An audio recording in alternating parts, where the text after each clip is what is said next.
നെസീസ് ആർക്കൈവ്സിൻ്റെ പുതിയൊരു വീഡിയോയിലേക്ക് എല്ലാവർക്കും സ്വാഗതം. എല്ലാവരും സുഖമായിട്ടിരിക്കുകയെന്ന് വിചാരിക്കുന്നു. ഇന്നത്തെ വീഡിയോയിൽ പ്രധാനമായിട്ട് കാണിക്കുന്നത് ഞാൻ സെയിൽ ചെയ്യുന്ന മുട്ടമാല, മുട്ടസുർക്ക, പിന്നെ പുഡിങ്, അതിൻ്റെയൊക്കെ കുറച്ച് ഡീറ്റെയിൽ ആയിട്ടുള്ള കാര്യങ്ങളാണ് കേട്ടോ. അപ്പോൾ എങ്ങനെയൊക്കെയാണ് വിൽക്കുന്നത്, പിന്നെ അതിൻ്റെ റേറ്റ്, അങ്ങനത്തെ കാര്യങ്ങളാണ്. പിന്നെ കൂടാതെ ഇൻഡസ് വാലിയിൽ നിന്ന് കിട്ടിയിട്ടുള്ള 2 പ്രൊഡക്റ്റിൻ്റെ കാര്യങ്ങളും കൂടി ഇതിൽ ഉൾപ്പെടുത്തിയിട്ടുണ്ട്. അപ്പോൾ അതിലാണ് കേട്ടോ ഞാൻ ഇന്നത്തെ കുക്കിംഗ് ഒക്കെ ചെയ്യുന്നത്. ആ പാത്രത്തിലാണ് ഇൻഡസ് വാലിൻ്റെ ഒരു കടായും പിന്നെ അതേപോലെ 3 ലിറ്ററിൻ്റെ ഒരു പരന്നൊരു ടൈപ്പുള്ള കുക്കറുമാണ് കേട്ടോ എനിക്ക് കിട്ടിയിട്ടുള്ളത്. ഇവരുടെ കടായികളൊക്കെ 8 ഇഞ്ച്, 10 ഇഞ്ച്, 11 ഇഞ്ച് അങ്ങനത്തെ ഒരു അളവിലാണ് കേട്ടോ വരുന്നത്. ഈ പാത്രങ്ങൾ ട്രൈപ്ലൈ സ്റ്റെയിൻലെസ് സ്റ്റീൽ ആയതുകൊണ്ട് ഇതിൽ പാചകം ചെയ്യുമ്പോൾ ചൂട് നല്ലോണം നിലനിർത്തുട്ടോ ഇത്. അപ്പോൾ അതുകൊണ്ട് പെട്ടെന്ന് തന്നെ കുക്കിങ്ങും തീരും, ഓയിലും വളരെ കുറച്ച് മതി. ഇതിൻ്റെ എല്ലാ ഭാഗവും നല്ല സ്മൂത്തായിട്ട് വെച്ചിട്ടുള്ളത് കൊണ്ട് തന്നെ സ്പില്ല് ചെയ്യാനുള്ള സാധ്യതകളും കുറവാണ്. നല്ല കട്ടിയുള്ള, നല്ല വെയിറ്റോട് കൂടിയിട്ടുള്ള പാത്രങ്ങളായതുകൊണ്ട് ഫുഡ് കരിഞ്ഞു പിടിക്കുന്ന പ്രശ്നമേ വരുന്നില്ല. 85% ന്യൂട്രിയൻറ്റ് പ്രിസർവ് ചെയ്യും എന്നതുകൊണ്ട് തന്നെ വളരെ ഹെൽത്തി ആയിട്ടുള്ള കുക്കിംഗ് ആയിരിക്കും. അതുപോലെ തന്നെ ക്ലീനിങ്ങിനും വളരെ കുറഞ്ഞ ടൈം മതി. പിന്നെ മെയിൻ്റനൻസും വളരെ കുറവാണ്. കൂടാതെ ഇൻഡക്ഷൻ സേഫാണ്. ഇതിൽ ടോക്സിക് കോട്ടിങ്സ് ഒന്നും തന്നെ ഇല്ല കേട്ടോ. പിന്നെ അതേപോലെ ആർട്ടിഫിഷ്യൽ കെമിക്കൽസ് ഒന്നും ഇല്ലാത്തത് കൊണ്ട് തന്നെ കുഞ്ഞുങ്ങൾക്കും ഇതിൽ പാചകം ചെയ്ത് കൊടുക്കാൻ പറ്റും. ഇത് ട്രൈപ്ലൈ സ്റ്റെയിൻലെസ് സ്റ്റീൽ ആയതുകൊണ്ട് തന്നെ ഫാസ്റ്റ് കുക്കിംഗ് ആണ് കേട്ടോ ഇതിൽ നടക്കുക. പിന്നെ അതേപോലെ തന്നെ നമ്മൾ കുക്ക് ചെയ്ത് കഴിഞ്ഞാലും കുറഞ്ഞ സമയം ചൂട് അതിൽ നിലനിൽക്കുന്നതിന് കൊണ്ട് തന്നെ നമ്മൾ കുറഞ്ഞ സമയം മതി കേട്ടോ കുക്കിങ്ങിനായിട്ട്. ഇത് ഡിഷ് വാഷറിൽ യൂസ് ചെയ്യാൻ പറ്റും. പൊതുവേ ഇൻഡസ് വാലിൻ്റെ പാത്രങ്ങൾക്ക് കുറച്ച് റേറ്റ് കൂടുതലാണ്. അത് ഒന്നാമത്തത് ഈ ഒരു കാരണങ്ങൾ കൊണ്ടാണ്. പിന്നെ കുറച്ച് വില കൂടുതൽ നമ്മൾ കൊടുത്തിട്ട് ഒരുപാട് കാലം ഉപയോഗിക്കാൻ പറ്റുന്ന പാത്രങ്ങൾ വാങ്ങി വെക്കുക എന്ന് പറയുന്നത് അതൊരു നല്ല കാര്യം തന്നെയാണല്ലോ. നിങ്ങൾക്ക് പാത്രങ്ങൾ വാങ്ങുകയാണെങ്കിൽ നെസീസ് എന്ന് പറഞ്ഞിട്ടുള്ള കൂപ്പൺ കോഡ് ഉപയോഗിച്ചാൽ മതിയാവും കേട്ടോ. അപ്പോൾ കുറഞ്ഞൊരു ശതമാനം നിങ്ങൾക്ക് പൈസ ലാഭിക്കാനും പറ്റും. ഇനി നമ്മൾ മുട്ടമാലയും മുട്ടസുർക്കയും പിന്നെ അതേപോലെ പുഡിങ്ങിനുള്ള സാധനങ്ങളൊക്കെ ഓരോന്നായിട്ട് എടുത്ത് വെക്കണം കേട്ടോ. അപ്പോൾ ആദ്യം അത് തന്നെയാണ്, നമ്മളൊരു ലിസ്റ്റ് എഴുതിയിട്ട് വേണം സാധനം വാങ്ങാൻ പോകാൻ. അല്ലെങ്കിൽ വീട്ടിലെത്തിയതിൻ്റെ ശേഷം നമ്മൾ അതില്ല എന്നൊക്കെ പറഞ്ഞിട്ട് ആ ഒരു ബുദ്ധിമുട്ടാവുമല്ലോ. അതുകൊണ്ട് തന്നെ വാങ്ങാൻ പോകുന്നതിന് മുന്നേ തന്നെ ഒരു ലിസ്റ്റ് എഴുതി വാങ്ങണം. പിന്നെ അതാ കോഴിമുട്ട, മുട്ടമാല, മുട്ടസുർക്കും നല്ലോണം കോഴിമുട്ട വേണം. 30 കോഴിമുട്ടൻ്റെ ആണ് വെക്കുന്നത്. അപ്പോൾ അതുകൊണ്ട് തന്നെ അത് നന്നായിട്ട് ക്ലീൻ ചെയ്തിട്ട് വേണം നമ്മൾ എടുത്ത് വെക്കാനായിട്ട്. ഈ സ്വീറ്റ് ഐറ്റംസ് ഒക്കെ നമ്മൾ ഉണ്ടാക്കി കൊടുക്കുമ്പോൾ നന്നായിട്ട് കവർ ചെയ്തിട്ട് വേണം കേട്ടോ കൊടുക്കാനായിട്ട്. അതിനായിട്ട് ഞാനിത് ഒരു പാക്കറ്റ് ക്ലിങ് ഫിലിം വാങ്ങിയിട്ടുണ്ട്. പിന്നെ അതാ ചൈന ഗ്രാസ് 10 ഗ്രാമാണ് വാങ്ങിയിട്ടുള്ളത്. അപ്പോൾ ഒരു ചെറിയൊരു പാത്രത്തിലുള്ള ഒരു പുഡിങ്ങാണ് കേട്ടോ ഞാൻ ഉണ്ടാക്കി കൊടുക്കുന്നത്. ക്യാരറ്റ് പുഡിങ്ങാണ്. അപ്പോൾ ഞാനിതാ ഒരു 250 ഗ്രാമിൻ്റെ ക്യാരറ്റ് വാങ്ങിയിട്ടുണ്ട്. നല്ല ഫ്രഷ് ആയിട്ടുള്ള ക്യാരറ്റ് തന്നെ വാങ്ങാൻ വേണ്ടിയിട്ട് ശ്രദ്ധിക്കണം കേട്ടോ. അപ്പോൾ നല്ല വാടിയതൊന്നും പറ്റൂല. മുട്ടസുർക്ക ഉണ്ടാക്കുന്ന സമയത്ത് നല്ലൊരു കളറ് കിട്ടാൻ വേണ്ടിയിട്ട് ചെറിയൊരു പാക്കറ്റ് പാൽപ്പൊടി വാങ്ങിയിട്ടുണ്ട്. പിന്നെ പുഡിങ്ങിലേക്കായിട്ടുള്ള ഈ മിൽക്ക് മെയ്ഡാണ് കേട്ടോ ഞാൻ വാങ്ങിയിട്ടുള്ളത്. പിന്നെ ആവശ്യത്തിനുള്ള പഞ്ചസാരയൊക്കെ എടുത്ത് വെച്ചിട്ടുണ്ട്. ഒരു പാക്കറ്റ് പാൽ വെച്ചിട്ട് ചെറിയൊരു പുഡിങ്ങാണ് കേട്ടോ ആവശ്യമായത്. സാധനങ്ങളെല്ലാം തന്നെ ഒരുക്കി റെഡിയാക്കി വെച്ചാൽ തന്നെ പകുതി സമാധാനമായിട്ടോ. പിന്നെ ഓരോന്നും ഇല്ലാത്തത് നമുക്ക് അപ്പം നോക്കിയാൽ മതിയല്ലോ. ഞാൻ ആദ്യം തന്നെ ക്യാരറ്റ് പുഡിംഗ് ആണ് കേട്ടോ റെഡിയാക്കി എടുക്കുന്നത്. ഇതാ 10 ഗ്രാം ചൈന ഗ്രാസ് ആണ്. ഞാൻ പിന്നെ സെയിൽ ചെയ്യുന്നതാണെങ്കിൽ പോലും ഈ 10 ഗ്രാമിൻ്റെ തന്നെയാണ് കേട്ടോ കൊടുക്കുന്നത്. ഞാൻ ഫ്രിഡ്ജിൽ വെച്ച് തണുപ്പിച്ചിട്ടാണ് പിറ്റേന്നാണ് കൊടുക്കുക. അപ്പോൾ തലേന്നാണ് ഇത് ഉണ്ടാക്കിയെടുക്കുന്നത്. അപ്പോൾ അതിനായിട്ട് ആ ചൈന ഗ്രാസ് ഞാനൊരു പാത്രത്തിലേക്ക് വെച്ചിട്ടുണ്ട്. കുറച്ച് സമയം ഒന്ന് കുതിർത്ത് വെക്കുന്നുണ്ട്. അപ്പോൾ അതിനായിട്ട് ഞാനൊരു 1.25 കപ്പ് വെള്ളമാണ് കേട്ടോ കുതിരാനായിട്ട് വെച്ചിട്ടുള്ളത്. അപ്പോൾ നന്നായിട്ടൊന്ന് മുറിച്ച് കൊടുക്കുന്നത് നല്ലതാണ് കേട്ടോ. അങ്ങനെ ആകുമ്പോൾ പെട്ടെന്ന് തന്നെ അതൊന്ന് റെഡിയായി കിട്ടും. നമ്മൾ പുഡിങ് സെയിൽ ചെയ്യാനാണെങ്കിൽ ഈ ചൈന ഗ്രാസ് തന്നെയാണ് കേട്ടോ നല്ലത്. പിന്നെ നമ്മൾ വീട്ടിലത്തെ ആവശ്യത്തിനാണെങ്കിൽ മാത്രം ഈ കോൺഫ്ലോർ ഉപയോഗിച്ചാൽ മതിയാവും. പിന്നെ അതാ പുഡിങ്ങിനായിട്ടുള്ള ക്യാരറ്റ് ആദ്യം തന്നെ ഒന്ന് പുഴുങ്ങിയെടുക്കണം. അതുകൊണ്ട് തന്നെ ഞാൻ നന്നായിട്ട് ഒന്ന് പീൽ ചെയ്ത് വെച്ചിട്ടുണ്ട്. പിന്നെ നന്നായി കഴുകിയതിന് ശേഷം കുക്കറിലേക്ക് ഇതേപോലെ മുറിച്ചിട്ട് കൊടുക്കണം. 2 വിസിൽ വന്നാൽ മതിയാവും കേട്ടോ. പെട്ടെന്ന് വെന്ത് കിട്ടാൻ വേണ്ടിയിട്ടാണ് ഞാൻ ഇതേപോലെ ചെറിയ ചെറിയ പീസാക്കി ഇടുന്നത്. നല്ലൊരു ഫ്ലേവർ കിട്ടാൻ വേണ്ടിയിട്ട് 2 ഏലക്കായ ഞാൻ തൊലി കളഞ്ഞിട്ട് അതിലേക്ക് ചേർത്ത് കൊടുക്കുന്നുണ്ട്. പിന്നെ ക്യാരറ്റിലേക്ക് ആ മധുരമൊക്കെ നല്ലോണം പിടിച്ചോട്ടെ എന്ന് വിചാരിച്ചിട്ട് 2 ടീസ്പൂൺ അളവിൽ പഞ്ചസാരയും കൂടി ഈ കൂട്ടത്തിൽ തന്നെ ചേർത്ത് കൊടുക്കുന്നുണ്ട്. ഇനി ഇതിലേക്ക് ഒരു 1.25 കപ്പ് വെള്ളം ഒഴിച്ച് കൊടുത്തിട്ട് കുക്കർ അടച്ച് വെച്ചിട്ട് നന്നായിട്ടൊന്ന് വേവിച്ചെടുക്കുകയാണ് കേട്ടോ. നമ്മുടെ ഇൻഡസ് വാലിൻ്റെ പുതിയ കുക്കറിലാണ് കേട്ടോ ഞാനിപ്പോൾ ഒന്ന് ക്യാരറ്റ് വേവിച്ചെടുക്കുന്നത്. ഒരു പാക്കറ്റ് പാല് വെച്ചിട്ട് ഈ നമ്മൾ ഉണ്ടാക്കിയെടുക്കുന്ന ക്യാരറ്റ് പുഡിങ്ങിന് ഞാൻ 300 രൂപയാണ് കേട്ടോ വാങ്ങുന്നത്. എല്ലാവരും അതേ ഒരു റേറ്റ് ആണോ എന്ന് എനിക്കറിയില്ല കേട്ടോ. അപ്പോൾ ഈ ഒരു വീഡിയോയിൽ ഞാനിപ്പോൾ ഉണ്ടാക്കി കൊടുക്കുന്നതിന് പറ്റിയിട്ടുള്ള കുറഞ്ഞ കാര്യങ്ങളാണ് കേട്ടോ ഇതിൽ ഉൾപ്പെടുത്തിയിട്ടുള്ളത്. 2 വിസിലുകൊണ്ട് തന്നെ നന്നായി വെന്ത് വന്നിട്ടുണ്ട് കേട്ടോ ആ ക്യാരറ്റ്. പിന്നെ ചൂടാറിയതിന് ശേഷം അത് നന്നായിട്ട് അരച്ചെടുക്കണം. പിന്നെ അത് ആ മിക്സിൻ്റെ ജാറിലേക്ക് ഇട്ട് കൊടുത്തിട്ടുണ്ട്. ഞാനിപ്പോൾ ആ ഒരു ക്യാരറ്റ് അരയ്ക്കുന്ന കൂട്ടത്തിൽ കുറച്ചുകൂടി വെള്ളം വേണം. അതുകൊണ്ട് പാലാണ് കേട്ടോ എടുക്കുന്നത്. ആ 500 പാലും തന്നെയാണ് കേട്ടോ കുറച്ച് എടുത്തിട്ട് അതിലേക്ക് ഒഴിച്ച് കൊടുക്കുന്നത്. ഇനി അതൊന്ന് നന്നായിട്ട് അരച്ചെടുക്കണം. അപ്പോഴേക്കും നമ്മളിതാ ഒരു 10-15 മിനിറ്റ് നേരത്തേക്ക് വെള്ളത്തിൽ കുതിർത്ത് വെച്ചിട്ടുള്ള ആ ചൈന ഗ്രാസ് അടുപ്പത്ത് വെച്ചിട്ട് ഒന്ന് മെൽറ്റാക്കി എടുക്കുന്നുണ്ട്. പിന്നെ ഇതാ ഒരു കടായിലേക്ക് നമ്മൾ നേരത്തെ എടുത്ത് വെച്ചിട്ടുള്ള ആ ഒരു പാലാണ് കേട്ടോ ഒഴിച്ച് കൊടുക്കുന്നത്. 500 പാൽ തന്നെയാണ് കേട്ടോ. അതിൽ കുറച്ച് നമ്മൾ മിക്സിയിലേക്ക് നമ്മൾ ക്യാരറ്റ് അരച്ചെടുക്കാൻ വേണ്ടിയിട്ട് ഒഴിച്ച് കൊടുത്തത്. പിന്നെ ബാക്കിയുള്ള പാലാണ് കേട്ടോ അത്. പിന്നെ നമ്മൾ അടുപ്പത്ത് വെക്കുന്നതിന് മുമ്പ് തന്നെ ഈ ഒരു മിൽക്ക് മെയ്ഡ് എല്ലാം കൂടി ഒന്ന് ആ ഒരു പാല് മിക്സ് ചെയ്തെടുക്കണം. അല്ലെങ്കിൽ നമ്മൾ അടുപ്പത്ത് വെക്കുമ്പോൾ ഈ മിൽക്ക് മെയ്ഡ് നമ്മൾ ഒഴിച്ച് കൊടുക്കുമല്ലോ, ആ സമയത്ത് അടി പിടിക്കാനുള്ള സാധ്യത കൂടുതലാണ്.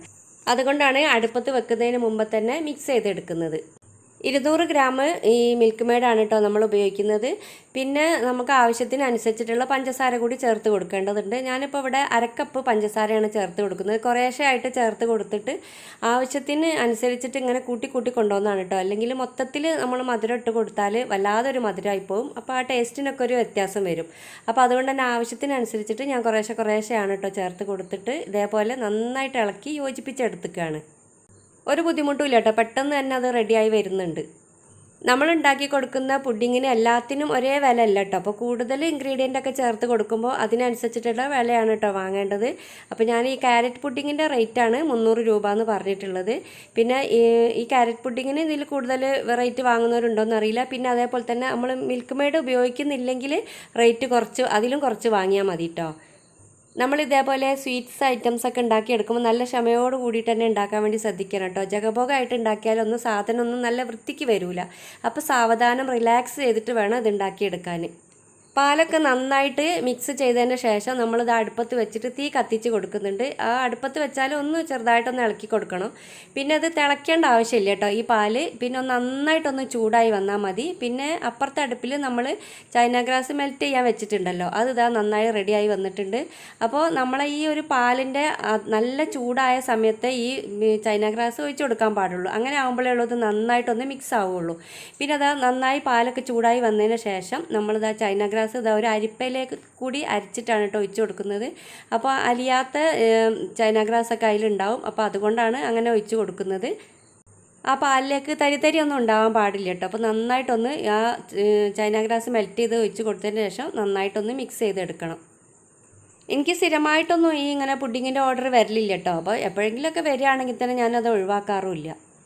പിന്നെ ആ ചൈന ഗ്രാസൊക്കെ ഒഴിച്ച് നന്നായി മിക്സ് ചെയ്തതിന് ശേഷം നമ്മൾ നേരത്തെ മിക്സിയിൽ അരച്ച് വെച്ചിട്ടുള്ള ആ ഒരു പൾപ്പ് ഉണ്ടല്ലോ ഈ ക്യാരറ്റിൻ്റെ, അത് ഇതിലേക്ക് കുറേശ്ശായിട്ട് ഒഴിച്ച് കൊടുത്തിട്ട് നന്നായിട്ടൊന്ന് മിക്സ് ചെയ്തെടുക്കണം കേട്ടോ. കൈ വെക്കാതെ തന്നെ അത് ഒഴിച്ച് കൊടുക്കുന്ന സമയത്ത് എങ്കിലേ ഉള്ളൂ അതൊക്കെ നന്നായിട്ടൊന്ന് മിക്സായി വരികയുള്ളൂ. പിന്നെ നമ്മൾ ഈ ക്യാരറ്റിൻ്റെ പൾപ്പ് ഒഴിച്ച് കൊടുത്തതിന് ശേഷം നന്നായിട്ടൊന്നും തിളച്ച് വരേണ്ട ആവശ്യമില്ല കേട്ടോ.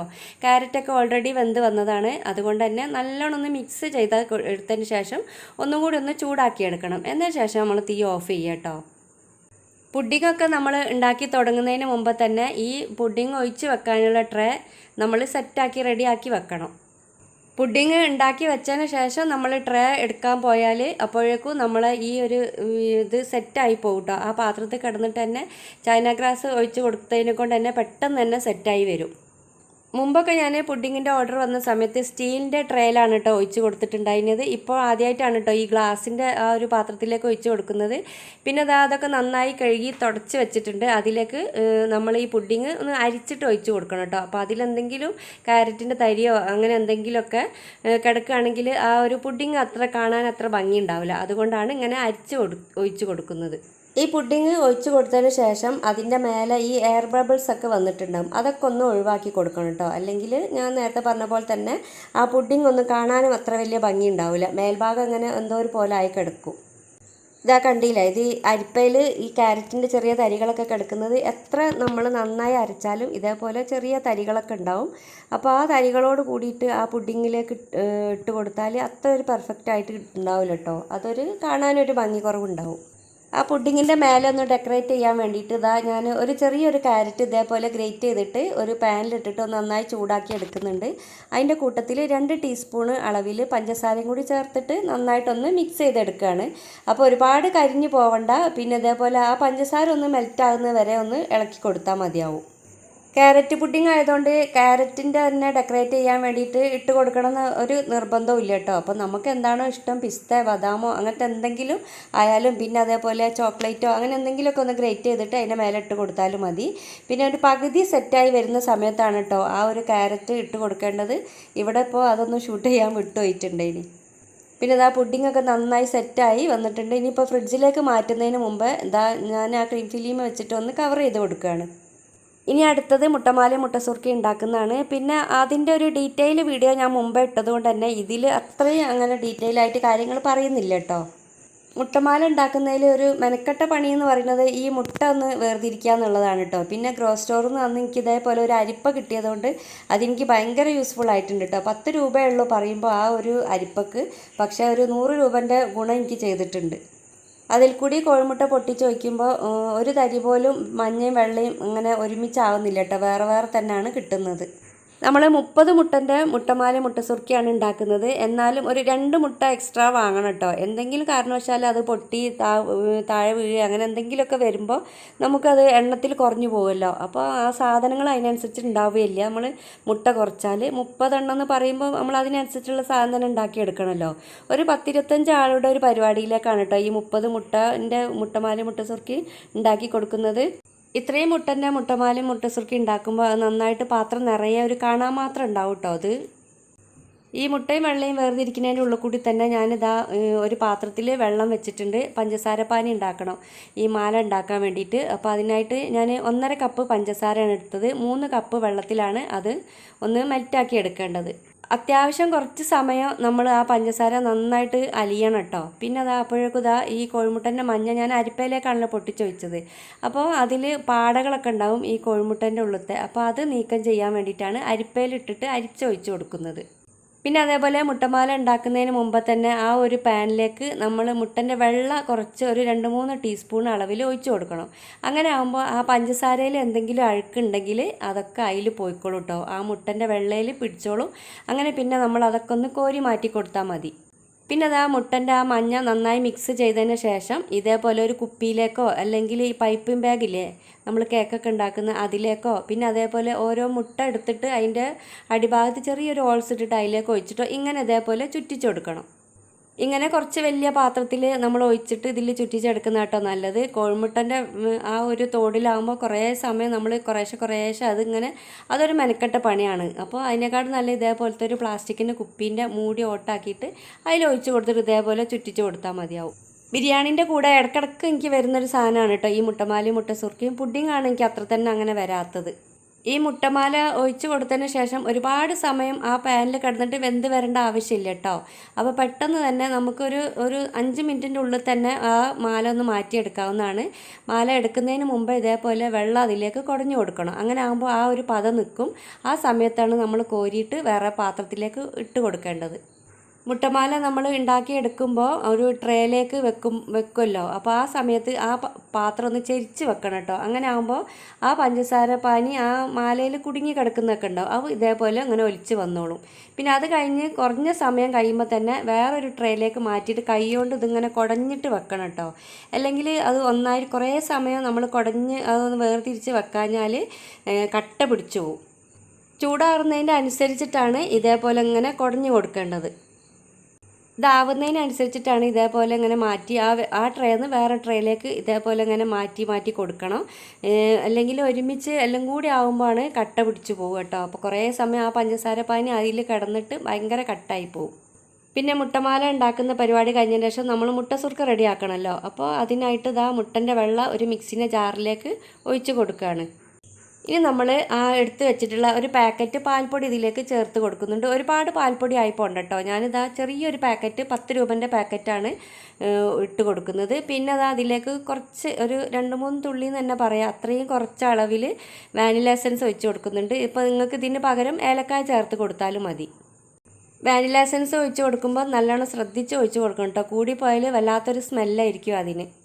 പിന്നെ നമ്മൾ ചെയ്യേണ്ടത് മുട്ടമാല ഉണ്ടാക്കിയിട്ടുള്ള ആ ഒരു പാനി കുറച്ച് ബാക്കി ഉണ്ടാവുമല്ലോ, അതൊന്ന് അരിച്ചിട്ട് ഇതിലേക്ക് ഒഴിച്ചു കൊടുക്കണം. എന്നതിന് ശേഷം ബാക്കി മധുരത്തിന് പോരായ്മ ഉണ്ടെങ്കിൽ മാത്രം മധുരം ചേർത്ത് കൊടുത്താൽ മതി. ഇനി ഇതാ മിക്സിൻ്റെ ജാറിലിട്ട് നന്നായി ഒന്ന് അരച്ചെടുക്കണം. ഞാൻ 2 ട്രിപ്പാക്കിയിട്ടാണ് കേട്ടോ മുട്ട സുർക്ക ഉണ്ടാക്കിയെടുത്തത്. ഇപ്പോൾ ഇതാ നല്ല രീതിയിൽ തന്നെ മുട്ടമാല കിട്ടിയിട്ടുണ്ട് കേട്ടോ. അപ്പോൾ എപ്പോഴും പ്രശ്നം വരിക ഈ മുട്ടമാല ഉണ്ടാക്കുന്നതിലാണ്. പിന്നെ ഇതാ ഞാൻ ഇഡ്ഡലി ചെമ്പിൽ വെള്ളം തിളയ്ക്കാൻ വേണ്ടി വെച്ചിട്ടുണ്ട്. അപ്പോഴേക്കും ഇതാ ഞാൻ ഒരു പ്ലേറ്റിലേക്കാണ് ആ ഒരു മുട്ട സുർക്കൻ്റെ മാവ് ഒഴിച്ച് കൊടുക്കുന്നത്. അപ്പോൾ പിന്നെ അതിൽ ഞാനൊരു ബട്ടർ പേപ്പറൊക്കെ വെച്ചിട്ടുണ്ട് കേട്ടോ. അപ്പോൾ അടി പിടിക്കുന്ന അല്ലെങ്കിൽ കിട്ടാതെ നിൽക്കുക അങ്ങനെ എന്തെങ്കിലുമൊക്കെ ചെയ്യുമെന്ന് വിചാരിച്ചിട്ട് അതിൻ്റെ ആവശ്യമൊന്നുമില്ല കേട്ടോ. ബട്ടർ പേപ്പറിൻ്റെ ആവശ്യമൊന്നുമില്ല. ബട്ടർ പേപ്പർ വെക്കാതെ വെച്ചതാണ് എനിക്ക് നല്ല രീതിയിൽ കിട്ടിയിട്ടുള്ളത്. അപ്പോൾ ഇത് ചെറിയൊരു പിടുത്തം വന്നിട്ടുണ്ട്. ഇനി 30 മുട്ടൻ്റെ മുട്ട സുർക്കയും മുട്ടമാലയും ഉണ്ടാക്കുന്നതിന് ഞാൻ 500 രൂപയാണ് കേട്ടോ വാങ്ങൽ. അത് നേരത്തെ എനിക്ക് പറയാൻ വിട്ടുപോയിട്ടുണ്ട്. ഇനി പുഡിങ് എപ്പോഴും നമ്മൾ ഉണ്ടാക്കുന്നത് കൊടുക്കുന്നതിൻ്റെ തലേന്ന് ഉണ്ടാക്കി വെക്കുന്നതാണ്. അപ്പോൾ ഫ്രിഡ്ജിൽ വെച്ച് തണുപ്പിച്ച് കൊടുക്കാമല്ലോ. പക്ഷേ ഈ മുട്ടമാലയും മുട്ട സുർക്കയും എപ്പോഴും നമ്മൾ ഓർഡർ കൊടുക്കുന്ന അന്നത്തെ ദിവസം മാത്രം രാവിലെ ഉണ്ടാക്കി കൊടുത്താൽ മതി കേട്ടോ. അതാണ് നല്ലത്. ഇന്നത്തെ വീഡിയോ നിങ്ങൾക്ക് ഇഷ്ടപ്പെട്ടിട്ടുണ്ടാവുമെന്നാണ് വിചാരിക്കുന്നത്. Thanks for watching.